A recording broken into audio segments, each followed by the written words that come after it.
Замцрын хүмүүст үзэгчтэй ингээд Cine News Business Radio 98.1 Startup Mongoлийн хамтран гэдэг гарааны бизнес нэвтрүүлгийн манд дараагийн дугаар нь эхэлж байна. Өнөөдрийн зочин маань маш их сонирхолтой зочин байгаа. Технологи, дижитал ертөнц гэж яриад Монгол олон хийгдсэн юмны эхний анхны суурийг тавьсан хүн байгаа. Төөрсөр байгаад олон зүйлийг үүсгэсэн. Тэгээд бараг 7 өөрийнх нь хэлснээр 7 баруун 8 компаниг дампууруулсан. Одоо нэг том компаниг маш их амжилттай яагаад миний сонссон олон компаниудаас илүү хөрөнгө босгосон юм шиг сонсогдож байна. On Air компани Тэмүүж ингээд хүнтэй ярилцах болно. Хүмүүс үтсэн би ч гэсэн орж исэн Малайзд байхдаа ордог танаа сайт руу. Гэтэ яг тайлбарлаж өгч энэ юу нэг ямар бизнес юм бэ? Зүгээр нэг хүний телевизийн сигналыг аваад нэт холбочоод байгаа. Энэ бизнесийг юу гэж нэрлэдэг юм? Тэгээ On Air гэдэг тайлбарлаж өгч. Тий, одоо хүмүүсийн одоо яг телевиз үзье гэж яриа л да, тий, видео үзье. Видео телевиз үзье гэдэг хэв загвар жоохон өөрчлөгдөд гэдэг юм шинжлэхдээ явж байгаа. Энэ таарсан угаасаа дэлхийн нийтээр хэрэглээд байгаа загвар одоо Европын нэршлэрээ бол OTT гэдэг нэрлэлж байгаа. Тэгээд тайлбарж өгч. Тий, OTT гэдэг чинь over the top технологи. Интернет ашиглаад одоо ямар одоо жирийн байгаа үйлчилгээнүүдийг интернет ашиглаад явуулж байгаагаа л ерөнхийд нь нэрлэж байгаа. Жишээ нь одоо та нар Viber, WeChat гэж мэдэн тий. Тэр бол OTT технологи ашигласан ярианы бизнес модель ч юм уу тий. Одоо ингээд бид On Air бол телевиз үзэх OTT модель гэх юм уу тий. Ингэж тайлбарлаж байгаа. Тэгэхээр телевизийн контентийг интернетээр дамжуулж байгаа. Телевизийн контентийг интернетээр дамжуулж байгаа тий. За тэгээд сүүлийн тоо баримт сонсвол одоо хийх хангаж байна тийм ээ. Одоогийн байдлаар нь хитэн сууг гардгийн тэр гэрэлтийн мэдээд өгөө. Тий, бидэртээ одоо яг гэрээ хийгээд манайхыг дамжууллаач гэрээ хийж байгаа газар бол 40 телевиз гэрээ хийчихсэн байгаа. Тэгээ интернетээр угаасаа үзэж байгаа. Интернет холбогдсон хүний тоо гэх Монголын тоо байж байгаа шүү дээ. Одоо Улаанбаатар хотод гэхэд 290 мянган хүн өрх интернеттэй өндөр хурдны интернеттэй. Тэгээд гар утсаараа нөгөө сая хүрчлээ гэж ярьж байгаа шүү дээ. Интернет хэрэглэж байгаа. Тэгэхээр ч одоо яг энэ бүх хэрэглэгч манай хэрэглэгч гэсэн. Одоо өдөртөө нэг 100 гаруй мянган хандлт авч байгаа. Яг ерөнхий нэг Монголын сайтуудын нэг дундаж үзүүлэлт энэ юм байна лээ. Дундаж үзүүлэлт 100 юу одоогоор. Тий, топ сайт одоо юу л да бид нар энгийн л дээ тий одоо Google нэг хэмжиж чинь тий. Similar Web гэдэг хэмжиж чинь Alexa гэдэг ингээд нээлттэй шууд зарлал явж байгаа. Тэрний жишээ нь одоо Similar Web гэдэг сайтаар бол хамгийн өндөр хандлттай үнэгүй сегмент гэдэг байж байна. Үнэгүй сегмент тий. Тэрний дараа бол Go сегмент нөө. Тэр бол 3 сая, сарын 3 сая visitor гэж байж байна. За тэрнээс доошоо ингээд 3 саяас доошоо явдیں۔ Лээ. Одоо тэгэл нэг new segment ч юм уу. Тэр бол нэг 2 сая. За манайх нэг 100 гарan гэдэг тэгэхээр бас л нэг 2 сая орчим байгаа юм. Тэгээд манайх ч одоо яг тэр юугаар бол нэг 40 орчимд явж байгаа байхгүй. Таны бизнесийг вебсайтын бизнес гэж хэлж болох уу? За вебсайт гэж хэлэхгүй хаа. Яг ер нь бол хэлчихин тийм ээ. Тэнгуут бидний чинь платформ л гэж ярьчихж байгаа шүү дээ. Одоо нэг видео үзүүлдэг платформ. За бидний санаа бол эхний ээлжинд видео үзүүлнэ, дараа нь бол дуу сонсгоно, дараа нь бол ном уншуулна. Одоо энэ салбар нэлийн өрсөлдөөнтэй болчих шиг байлаа тийм үү Монголд одоо яг эхэлж байгаа хүмүүс гэдэг юм уу тий хүмүүс бол маш их болсон. Яг бидний хувьд бол ер нь бол хүн ихний үзүүлэх юм аа бол хийгээд тавьчлаа. Одоо энэ дээр бол одоо мэдээж бизнес хамтарч хийхийг хүсэж байгаа, хөрөнгө оруулахыг хүсэж байгаа хүмүүс одоо ингээд ороод эхэлсэн. Тэгээ биднэрт бол яг хүнд ийм шүү гэдгийг бол харуулсан учраас биднэрт арай төрүүлээд зах зээл дээр гарчих боломж байна гэж. Одоогор хэрэг хөрөнгө оруулалт хийчихэд байна. Одоо шинээр хөрөнгө оруулагч нэмэгдэж орж ирж байгаа гэсэн шүү дээ тий. Тэр хөрөнгө яригдж байна. Тий бид одоо эхлээд бол одоогийн байдлаар нэг 500 орчим сая хөрөнгө оруулалт хийсэн байна. За энэсээ чаашаа одоо яг өрсөлдөөн одоо энэ хамгийн энэ техникэл зардал гэм хөрөнгө оруулалт бол нэг удаа ингээ гарчих юм тийм. Одоо манай гол бизнес бол контент бизнес. Контентын дээр маш их зарлага. Тэгээ контент бодлож авч байна. Тэрэн дээрээ бол бид нэр нэмж хөрөнгө оруулалт авам шүү нэмж хөрөнгө оруулалт хийх. Ирээдүйд контент юугаа. Тэгнь. Одоо юм бид ч одоо өөрийн контент шүү дээ. Монгол контент бол одоо бол үзээс сурцсан байна. За дээрээс нь одоо гадаадын контент ч юм уу ямар ч саадгүй гэдэг юм уу те. Алидины ороод ирчихсэн байна. Тэгээд тэрлүү бол монгол хүний карманаас мөнгө угаасаа гараад эхэлсэн байна. Гардаг болцсон тийм учраас бид нар энэ бол угаасаа Монгол гадшаа гараад байгаа урсгалыг аль болох багасгах чиглэлсэн тийм хөрөнгө оруулалтыг хийж контенттой хөрөнгө оруулж хийж энэ бизнес босол гэж Монгол тиймэрхүү одоо жишээ нь интернетээр ингээд телевиз одоо зурагт контент хүргээд байна те. Энэ шиг юм шин төрлийн бизнес модельүүд яг Монголд бол яг цоо шинээр үүсэхгүй ихвчлэн гадны болоод байгаа модельийг оруулж ирж байгаа те. Тэгвэл танах яг ямар модельийг илүү их одоо оруулж ирж байна. Тийм бид нар чинь за яг юу л да нөгөө яг одоо манай бизнес рүү орж байгаа хоёр үндсэн компани байна. Хоёр үндсэн гэхгүй ер нь хоёр үндсэн компани байна л да. Энэ хоёр үндсэн компани бол нэг нь телеком компани байна.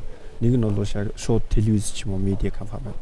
Медиа компаниуд угаасаа хийж исэн контентоо шууд хүндээ хүргэмээр байна. Дундуур нь хин нэг нэр дамжмааргүй байна. Тэгээ тийм учраас шууд энэ рүү орчиж байгаа. Жишээ нь HBO орцсон байна. Тэгээ одоо MBC хуулуугээ хийцэн байна тий. Дахиад бүр чошноор Netflix гараад явж байна тий. Netflix ч өөрөө контент хийдэг болчихлоо. Ингээд ингээд шууд контент хийдэг хүмүүс ингээд шинэ Марко Поло хийгээд байгаа тий. Марко Полог өөрсдөө хийж байгаа. За тэгэнгүүт нөгөөх нь болохоор телеком компани. Айл бүрээс мөнгө хураагаа сурцсан гэдэг юм уу одоо бизнес модель тогтцсон учраас одоо дахиад хүний юм авчираа зараад баймаар байна. Өөрөө дахиад шинээр хийгээл яг тэр бизнес нэг хүнээс авдаг мөнгөө жоохон нэмчмээр байна. Ингээд хоёулаа энэ лүү зэрэг орцсон. За ер нь явж манай одоо юу гэдгийг салбар руу одоо телеком одоо медиа үйлдвэрлэгч одоо тий юу хүмүүс маань ингээд гуруулаа одоо програм үйлдвэрлэгч байлаа тий энэ гуруулаа нийлээ нэг л салбар болчих жоох. Одоо жишээ нь би ихэд програмс нөхөр телевизэд ажиллаад нэг юм хийж гин гэдэг чинь ерөөсөө бүх юм нийлж эхлэв гэсэн үг. Нэг л салбар болчихлоо. Тэгээ танах болохоор мөнгө хаанаас хийх вэ? Хийж яана. Вебсайтын хандлт бол өндөр байна. Тэгэхээр вебсайтаа мөнгөжүүлж болж байгаа юм. Тий. Мөнгөжүүлж байгаа. Дээрээс нь гэрээнүүдтэйгээ гэрээ мөнгө хийх бас. Бид нар одоо бол яг бидний эхний зарчим бол ерөөсөө эхлээ хандлттай болоё. Дараа нь хандлт байж байгаа учраас би энэ дээр менеж хийж чадна. Одоо менеж хийх цагт өгч байна л гэж. Тэрнээс мөнгөө аль хэд хийгээд эхэлсэн газар биш. Арай хийдэг ба. Одоо яг хандлтаа аваад одоо менеж хийгээд хэлвэл. Гаруу сая төгрөг юу орсон бэ? Техник харилцаа холболт. Техник гэж ярихаар одоо хүмүүс бас мэдгүй байж магадгүй. Ер нь нэг ийм вебсайт ажлуудыг би тэгээд тэргээрээ телевизээр цацаж юу хэрэгтэй байдаг юм бэ? Энэ телевиз болгоныг цуглуулад одоо интернетээр цацах хэлбэрт оруулж хөрвүүлэх тоног төхөөрөмж байх ёстой. Тэгээд дид бүтцэн. Одоо телевизүүдтэй холбогдох дид бүтцээ хийж байгаа гэсэн үг. Шилэн кабель бүр татах уу? Татах очиж ялгаагүй татна. Тэгэх юм байна. Тэр чинь бас нэлээд үнэтэй тийм. Тий одоо бол үнэтэй гэж хэлэх юм болов уу? Одоо үрдэх нь хямдарж байгаа. Бас гайгүй тийм. Нэг телевизийг оруулж ирэхэд хичнээн төгрөг зарцагдах уу? Зардаа. Яг одоо 50 орчим сая төгрөг зарцуулна. 50 орчим сая төгрөг.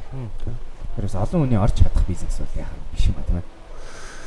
Яг одоо тий юм болгон ч л одоо хууль ёсны өртгөө шингээсэн одоо тийм байж ижил одоо яг бизнес болж бос ирэх байх л та. Тийм учраас бид нар одоо яг таны үйлдвэрсэн контентыг чанартаагаар авъя. Хууль ёсны дагуу авъя. Тэрэнд шаардлагатай зардлаа гаргая.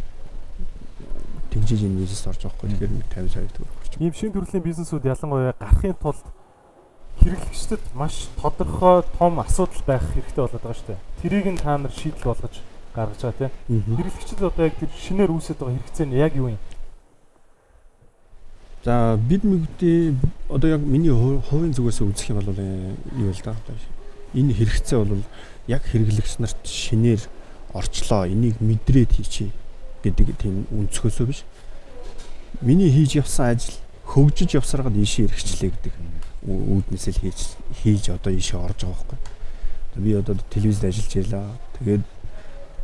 Тэгээ одоо энийг одоо телевиз болго өөрөө вебсайттай байна. Тэрнгээр нь хүн болго ороод үзэж болно гэсэн тийм. Тэгээд тэрийг нь дахиад өөр урал бичиж байгаа бас орж үзэж болно шүү дээ. Тэгэхээр нэг дур байж бол бас хүн үзэх нь шүү дээ. Тэгээд суугаа сольж байгаа юм шиг үзчихье. Тэртээ тэрэнгүү гар утсан аппликейшн суулгаад үзэж болж юм. Тэгээд бас үзчихье тийм. Ийм энгийн байдлаар л орчиж юм л гэсэн үг л дээ шүү дээ. Тэр үйлдэлд миний хийсэн ажил хувьсаад ер нь ийм болчлоо гэж хэлж байгаа юм уу. Тэр хэдλээ жоохон нэг ухраагаад ер нь ямар хүн ийм хийгээ явж байгаа тэр талаар ярилцъя. Тэгэхээр өөрөө болохоор өөр нь гитэмс төгссөн гэсэн тийм ээ. Тий, гитэмс төгссөн. Программистер. Тий, 98 оных л гэж ярьдаг юм да. Бид нар чинь нөгөө их олуула тухайн нөгөө оюутан болж орж исэн. Тухайн программистууд ямар чадвартай төгсөж исэн бэ? Одоо ямар хэлээр тий үлдэн системийн программистууд юм уу одоо юу хийдэг хүмүүс болж? Гитэмс ч одоо нөгөө анхны бас нөгөө юу кредит системийн сургууль гэж ярьдаг. Хүмүүс нь юмаа сонгоно, хичээлүүдээ сонгож үздэг. Тэгээ сургуулийн өгсөн юм бол маш их л дээ. Бүх юмны үндсийг, суурийг. Тэгээ дээрээс нь шал ондоо системээр сурах арга барилыг. Тэгээд миний олж авсан хамгийн том юм бол тэр сургуулиас маш том нэтворктэй болж гарсан. Нэтворк. Яарахгүй сайн их сургуулиуд хийж чаддаг зүйл. Тий. Тэр нэтворк бол миний одоо баг өдөр тутмын амьдралдаа одоо хэрэглэгддэг гэдэг юм одоо маш өөр өгөөжтэй байдаг. Одоо альж байгууллага орсон. Заавал нэг таньдаг хүн байна. Би бол тэрнгээрээ их бахархтай шүү. 98 оны ангийн тэгээ хэр том анги байсан? Бид яг математик лекцэн суухтаа 305 хүүхэд сууж исэн. За яг нормаллаараа бол 6 хүүхэд төгссөн. 6 хүүхэд төгссөн. 4 жилийн дараа 6 хүүхэд яг диплом авсан. Наадам итэн гэх юм бол хагас жилийн дараа 4 хагасаар. Тэгээ одоо хичээлээ үзэж багтаагүй ч гэдэг юм тийм. Тийм хүүхдүүд бол 30. Тэгээд 5 дахь жилдээ сурсан нь дахиад 30. Ингээд цуваа. Тэгээд тэрнээс хойшихтай болохоор яг нөгөө сургуультайгаа ойрхон байгаа болохоор бас тийм мэдээлэл муутай л. Ер нь бол яг нормалаараа мундаг төгссөн хүмүүс 4 хүн лөө 6 хаан л байдаг. За гитэмс төгслөө ТV-ст орсон уу? Шууд. Тий, яг ажлын намтар бол ярихад бол нэлээд гэж шатаад. Программист хийсэн үү яг? Яг программист бол хийгээгүй. Би оюутан бахаас эхлээд шүлжээний инженерээр ажиллаа явцсан. Тэгээд ер нь тухайн үед чинь нөгөө компьютерийн мэдлэгтэй хүнийг ашиглах хэрэгцээ их байсан юм шиг. Тэгээд оюутан байсан ч гэсэн ашиглаж байдаг. Шууд биш одоо юунд ажилласан л да. Геодез зургуулсан газрын шүлжээний инженер байсан. За тэгэхээр тухайн үед геодез зургуулсан газар бас их гоё шинжилэлт хийгдсэн. Одоо Монголын газрын зургийн мэдээллийн сан кадастрын алуу үүсч хөгжихийн өмнө гэх юм уу да тий. Мэдээллийн сан одоо компьютержуулах Шведийн хөнгө оролттой төсөл хэрэгжээ. Шинэ компьютертай, шинэ програмтай, шинээр одоо багш нар юунууд нэрчсэн тэгэл хэрэгжижсэн. Тухайн үед Шведийн тэр мэдээллийн сан байгуулах төслөөс гадна GPS-ийн хатуу цэгийг байгуулах төслөөс хэрэгжижсэн. Тийм болохоор одоо газрын зургийн боловсруулах програмуудыг суулгах одоо тийм тухайн шүлжээг зохион байгуулах. Бас намайг орохоос өмнө маш сонирхолтой төсөл тэнд явж байсан л да. Тэр нь бол юу одоо нөгөө онгоцноос газрын зургийг авцсан. За. Одоо нөгөө хин гүр эрхэж байгаа бас зураг гэж ярьд юм байлээ нөгөө сансраас зураг авсан Монголын газрын зургийг 3D хэмжээстэй боловсруулах төсөл бас явж байсан. Хэдэн онд гинэ? 99 он хаа. 98 оны оюутан 99 онд ажилтаа байсан. Тэгэхээр бас компьютерийн мэдлэгтэй үнийг шууд ашиглаа явжсан л гэсэн үг. Тэгээд айгүй гой гой төсөл рүү орчихсон болохоор яа харахгүй нөгөө дижитал ертөнц дөнгөж хөсөж эхэлжсэн өстэй хөтлөгдөл явцсан байж тийм үү? Тийм шүү дээ. Одоо тэгэл маш гой гой төслөө явсан. Энийний дараа бид нар явах одоо манай дээдлийн курсын ах нар компьютерийн интернет кафе ажилладаг. Тэгээд дээрэс нь компьютер зардаг мастер технологи компани байсан. Санжаавал хүүхдийн цууд интернет кафе байдаг байлаа. 24 цагийн. Тэгээд тий ах нарын компанид бас ажиллаж исэн. Тэгэнгუთ ах нар их гоё санаа гаргаад хийсэн. Тэрийг би тухайн үед ойлгохгүй бүр тайлбарлуулаад дагаж хятад явж үзээд ийм юм уу гэж ойлгоход. Тэгэхэд компьютер хаус гэж нээж илаа. Компьютер ленд чинь одоо анхны санаа. Ах нарын хийсэн санаа байхгүй. Тийм юм хийгээл. Тэрний чинь тэгээд юун суугаад тэгээд нэг диплом бичих болоод дипломын ажил мэдлэгээ сургуулаа төгсөхөд анхаарахгүй болохгүй гэдэг. Тэгээд сургуульд анхаарал. Тэгээд сургуулийнхаа дараа шууд ТV-ст орсон байна. ТV-с орсон. ТV-с чинь одоо 2003 онд байгуулагдаад тэгэл тэр үед л орсон л да. Яагаад телевизээр орчих вэ? Телевизэд бас яг л тухайн үед нэг програм бичих шаардлагатай дуудагдчих чуу таньдаг хүнээрээ очивол тэгээ нэг өглөө хөтөлбөрний нэг тоглоом гаргадаг байсан юм да. Самзэвэл одоо утсаар тоглоулдаг програм. Эсвэл маусаар ингээд утсаар холбогчоо та онгоц бууддаг ч үлээ. Тийм програмуудыг дэлгэцэнд гаргах тийм захиалга олоод тэгээ очсон. Тэгээ очиод тэрийг хийж исэн. Хийгээд хүлээлгэж өгөөд мөнгө авахгүй их очсон. Тэгсэн чил ажлын мест байна ингээд сонирхооч. Юу штэ бид нар бол чамаг бол арай энгийн юмнаас өндрөөр үнэлье. Тэгээд энд ороод тэгээ нэг тухайн үедээ бас нөгөө техникийн шинжилэл нь эхлэхчээс учраас хүний хэрэгцээтэй гарсан юм байна. Тэгээд шууд нэг Сингапур хүмүүстэй нийлээл ТV-с телевизээ ухсарсан л да. Одоо эхний үйл ажиллагаа бол эхэлсэн байсан. Тэгээд нөгөө нэг Монгол данхуудаа тоон технологийн институт ухсаргдсан гэж ярих дуртай ярьдаг л да. Тэр студийг тэр Сингапур хүмүүс үндэсний телевизийн инженер ахагч нартай нийлээл ухсарч ирсэн. Тэгээд анхнаас байгуулагдаад гарч байгаа хгүй. Тэгээд тэр чинь одоо 2003 онд л доо. Тим юм ухсарчаал. Тэгээд тэрийг одоо тэр хүмүүс чинь ухсараад яваад үлдээл хариуцал үлдэж байгаа. Тэгээд ер нь одоо нөгөө програмс нөхөр болохоор тэгээ нөгөө тентгийнхаа компьютерийг их сонирхон телевизийн програм гэдэг чинь бас их дөнгөж яасан хүмүүст бол сонирхолтой. Шууд хүний нүдэнд ингээ харагдаад эхэлдэг гой програм ашигладаг л та. Тэгээ надад хүмүүс нь одоо бүгдийн энгийн нөгөө монтажны програм гэж ярьдаг. Тэгээ тэднийг бол ингээд ажиллаж байгаа хүмүүс бүгдээрээ доороо сурч байгаа байхгүй. Тэгээ надад нэг 2-3 програмыг сураад бусдаа заах ажиллана гэдэг. Тэгээд тэр үедээ нөгөө ингээд виртуал тайз гэж ярьдаг тэгээ. Ногоон цэнхэр юм дээр. Тэрийг нэгдэн судлах. Хоёрт нь дэлгэцийг чимэх програм гэж одоо телевизийнх бол титрийн машин. Графикс одоо ингээд ор дээр нь ч лого мого янз бүр юм байна. Тэр яг телевизийнх бол титрийн машин гэж байгаа. Англиар бол character generator гэсэн. Окоч бас телевиз хэсгээд Bloomberg-ийн технологи дээр зүг ажилласан. Энэс гаднаас WASP бүгдийн л суулгасан. Бас л яг тэр ажил хийжсэн. Сурчаад бусдад нь зааж яаж ашиглах вэ? Тэгээ яг энэ үед нэг юм анзаарсан гэсэн тийм үү? SMS-ийг дэлгэцэн дээр гаргах. Тий, тэр үед одоо өөр телевизүүдийн титрийн машинаас яг нэг шинээр гарч ирсэн учраас функцүүд нь их сонирхолтой санагдаа. Тэгээ програмчч болох юм байна. Дээрээс нь бааз уужт юм байна. Ингээд их сонирхолтой санагдаа. Тэрийг судлаа. Тэгээ яанд юунд ашиглах, яад юм. Одоо нэг л саний ярьсан Bloomberg-ийн энэ гардаг гэж ярьж штэ. Тэр боломж нь тэр тухайн үед 2003 онд байдаг юм байсан юм байна л да.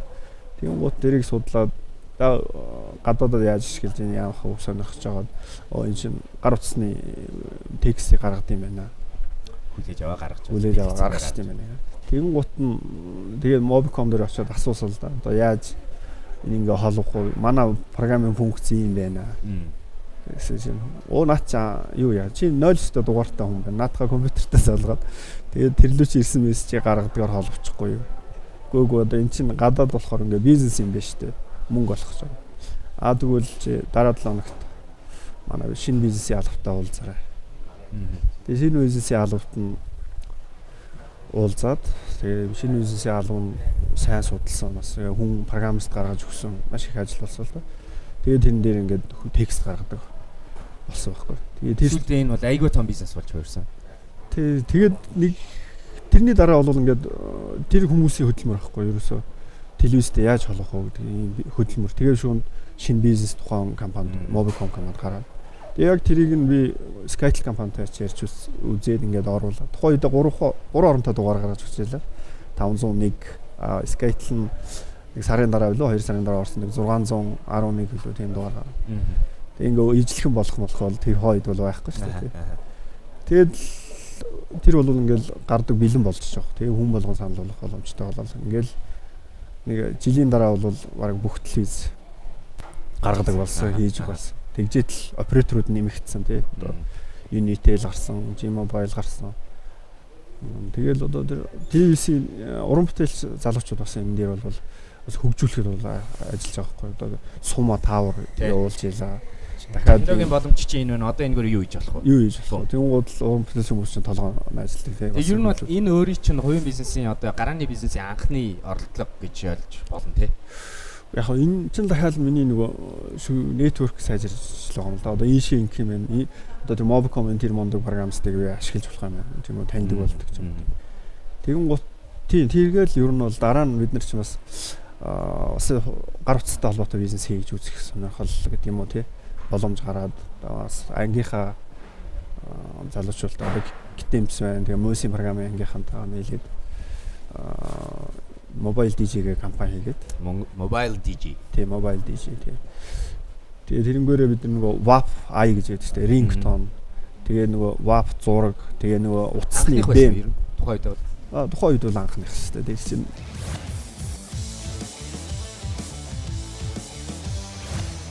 одоо харагдахад сонирхлоор юм технологийн юмнууд хийгээл дандаа ингээл Монголд анхны байж болох үс бизнес модельүүдийг оруулж ирэл яваадсан харагдаж байна тий. Яг энэ яг анхны байж болох гэдэг дээр бол их тийм боломжийг өгдөг хүмүүстэй таарлаж ирсэн байгаа байхгүй. Тэр хүмүүстэй таарах боломжоо өөртөө яаж бий болох вэ? Ой тэр стажинхэн нөгөө сургуулаас сургасан хэв загварл гэж бодоод байгаа юм л да. Тэгээд тэр чинь нэг юм сургууль ерөөсөө тийм чадвар л өгсөн байна гэж би бол бодож байгаа. Тэгээд тэрнийгээр л хүнтэй уулзаал одоо ийм болох уу, ингэж болох уу, энийг хийж болох уу, ингэж хийцгээе гэдэг юм уу тийм. Ингэж явсаар гал одоо тийм контентийг яагаал. Тэгээд контентын бизнес маань бас яасаал да. Дараа нь бас их өргөцсөл биднээс гадна нэг 20 гаруй компани байдаг болсон. Тэгж жагаад бас дампуурцаа. Тэгээд дампуурсан нэг шалтгаан түрүүн мэдлээ ярьжсэн нэвтрүүлгийн өмнө те. Тоон контентын журам гэж аягүй сонирхолтой зүйлийг хэлж байгаа. Энийг тайлбарч байгаа чинь Монголд ийм байг юм тийм үү? Та энэ дээр бүр оролцож тавьчихсан. Бид нар ингээд олон болсон л доо. Олон болсон чинь яг нэг компани гомдол гаргасан л байна. Тухайн үед бол Mobicom нь 60%, орлогын 60%, дахиад 40% бид нар авдаг гэсэн үг байхгүй. Бид нар гэдэг маань Ringtone, зураг, дэм. Энэ чинь бид нар бол ухаалаг гаргаж ярихгүй байгаа шүү дээ. Арай болоогүй. Тэгээ Sony орж ирсэн тэ сүүлд тэ. Эхлээд бол баахан Nokia л явжсэн. Сүүлд Sony орж. Тэгээ явж байгаад олон болцсон. Өрсөлдөө ихтэй болсон. Тэгээд ер нь бол зэгцлэхгүй болохгүй ч байсан байж магадгүй. Тэр үед бол нэг компани нь одоо зохицуулах хооронд гомдол гаргаад одоо энийг жоохон нэммиа гэ тэ. Одоо шудраг ус байна. Их их ажлыг бид нар хийчээд Mobicom зүгээр байж байгаа 60% нэг. Тим гомдлын дагуу журам гаргах болоо тэгээд юм хилцүүлгүүдийг явж эхэлсэн л дээ. Тэгээд хилцүүлгэн дээр бид нэрт суусан, цаатлаас одоо юу гэдэг шүлжээ талаас Mobicom, Skytel суусан.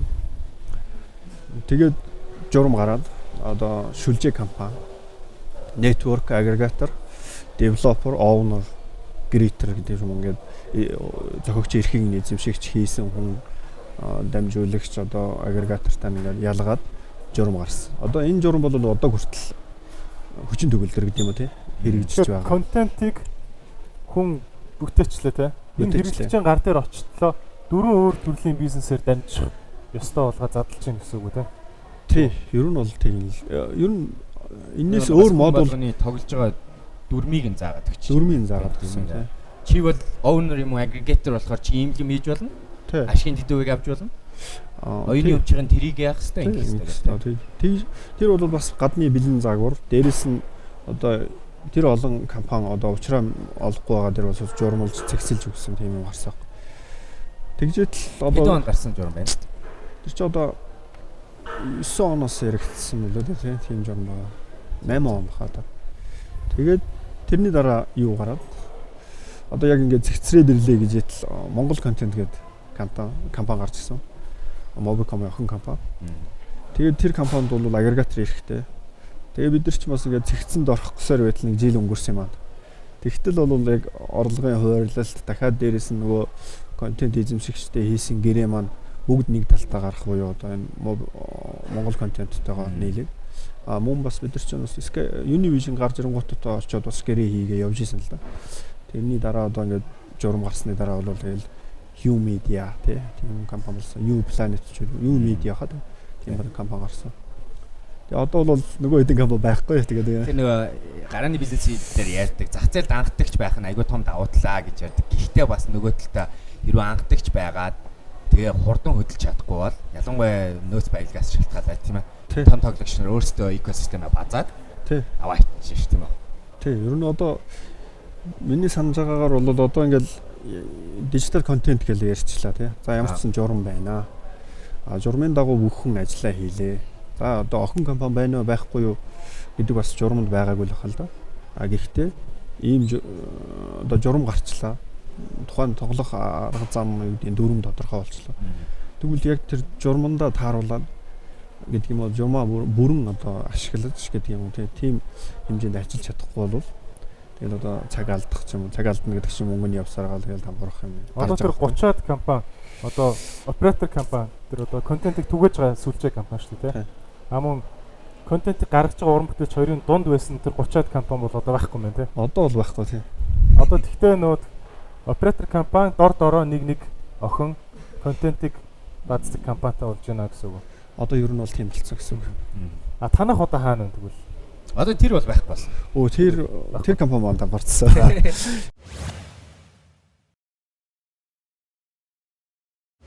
Ер нь яг иймэрхүү жижиг юун дээр бас дампуур зөндөө үзсэн л дээ. Тэгэл одоо бас телевизэд ажилладаг би. Бас угаасаа хувь юм хийгээл телевизэд ажилладаг. Телевизэд ажилладаг болохоор ингээл уран бүтээлч хүмүүстэй одоо контент оонортой ойрхон.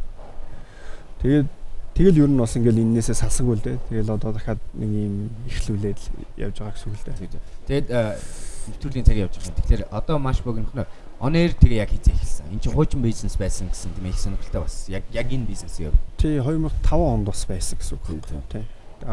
Тэгээ бас мэдгүй одоо бас ижил нөхцөл боломжоор бас унтсан л байж байгаа байхгүй. Тэгээд айгүй сонирхолтой тэр нэг бизнес байсныг олд сонсоод тийм ээ. Олд сонсоод яг нөгөө би бас юу яажсэн л да нөгөө телевиз ажилладаг учраас телевизийн вебсайт хийх оролдлогууд хийжсэн. Тэрэн дээр одоо эдэн он аярт ажиллаж байсан залуу тань бас хамтарч бас компани телевизийн веб хийх хүсэлт хийдэг. Тэгээ зарим функцээ хинээр хийлэгдэг хамтарч ажиллаж байсан. Тэгээд тэр үнийг дуудаад. Тийм. Тэгээд дуудаад хоёлаа ингээ нийлээд юм хийчихье. Тэгээд би бол одоо энэ дээр мөнгө босгоно хийя. Би бас телевизүүдтэй хамтарч ажилладаг учраас телевизүүдийг холбох ажлыг бол хийя. Програмчлалын ажил чи хийгээч. Танаас мөнгө олсон хоёр. За ингээ нэгдээ хоёлаа хийя гэх юм. Нэгдээ хоёлаа хийя гэдэг. Тэгээд эхний мөнгө бол амархан л. Амархан. Тий. За хаанаас болов? Байрны барьцаан тавиал эхэлсэн. Оо за. Би өөрөө санал тавьсан учраас эрсдлээ гаргаад би өөрийнхөө байрыг тавиал эхэлсэн л дээ. Нэгэн зөрөгтэй болох. Би угаасаа ер нь бол яг одоо ийм цаг үе ер нь бол болж байгаа гэж бодсон л доо. Тэгэл ийм бизнес руу ороо энийг хий. Тэгээд яг хизээ эхлэх үү те. Нэгэн тэр хүн ажилласаа гарчлаа. Ийм юм хийхэр болчлоо. Тэгээд би өөрт байгаа мөнгөөрөө одоо 1 сар 2 сар юу тийм цаашаа явж чадахгүй. Тийм үед ямар шийдвэр байх вэ тэгэл байраа тавиад. Оноор яг одоо мөнгө олж байгаа юу? Одоо яг мөнгө олж эхлэх байна. Хэр утсан байгаа лээ. Тэгэхээр одоо жил гарсан болж байна. Жил гарсан болж байна. Хизээс мөнгө хийж эхлэх юм бол одоо бид нар эх оноос эхлээд мөнгө хийгээд эхэлчихнэ л гэж харж байгаа л да. Тэгэхээр энэ хүртэлх хугацаа бол одоо өөрсдөө л явуулаад байгаа юм байна шүү дээ. Сануулж босгаад. Тий одоо энэ оны эхээс эхлээд ер нь бол хөрөнгө оруулагч олсон л да. Монгол байна уу? Монгол. Бидний бас уран бүтээлч хүмүүстэй бас хандаж хэлэх юм байна л да. Одоо бид нар ер нь бол телевиз продакшнтайгаа бол гэрээгээ хийсэн. Одоо та нарын контентийг түгээе. Бидний модуль юм байна. Танилцуулаад явцсан байж байгаа. Тэгин гут дахиад одоо бас нэмж бидэрт ингээ хандахыг хүсэж байгаа уран бүтээлчдэд бол энэ маань бол Монгол хүнд үзүүлэх гэж байгаа таны бүтээгдэхүүн Монголд нь байршуулад Монголдоо түгээх гэж байгаа л одоо сав гэдэг юм тийм сервер шүү. Ерөөс танилцуулж хэлмээр байна. Тэр сүүлд нэг асуудаг юм байдгийг. Өөрөө ийм олон зүйл хийж үзлээ. Монголд үнэхээр одоо яг энэ салбар дээр хангалтчийн олон зүйл хийж үзлээ. Олон алдаа гарлаа 2 компани дампуур болчихлаа тийм ээ. Тэгээд хамгийн том сурсан сургамж. Одоо ирээдүйд ийм рүү орё гэж байгаа залуучуудад нэг сургамж өгөө гэвэл юу байж болох вэ? Миний нэг харж байгаагаар бол шууд юм эхэлж ийн гэдэг бол эхлээд бүх юм чинь ойлгомжгүй гэдэг юм тодорхой бос. тодорхой бус байсан ч гэсэн чиний хүрэх зорилго ойлгомжтой, чигч ойлгомжтой бол тэр чигт хандсан баг үрдүүлж чадаад явах юм бол одоо ямар ч бизнес хийх боломжтой. Тэрэнд чинь технологи туслана. Технологи бол хүрэх үр дүнд хүрэх арга зам. Тэрнээс биш интернет юм уу, компьютер биш. Энэ бол технологи гэдэг үгээр л тайлбарлагдана л.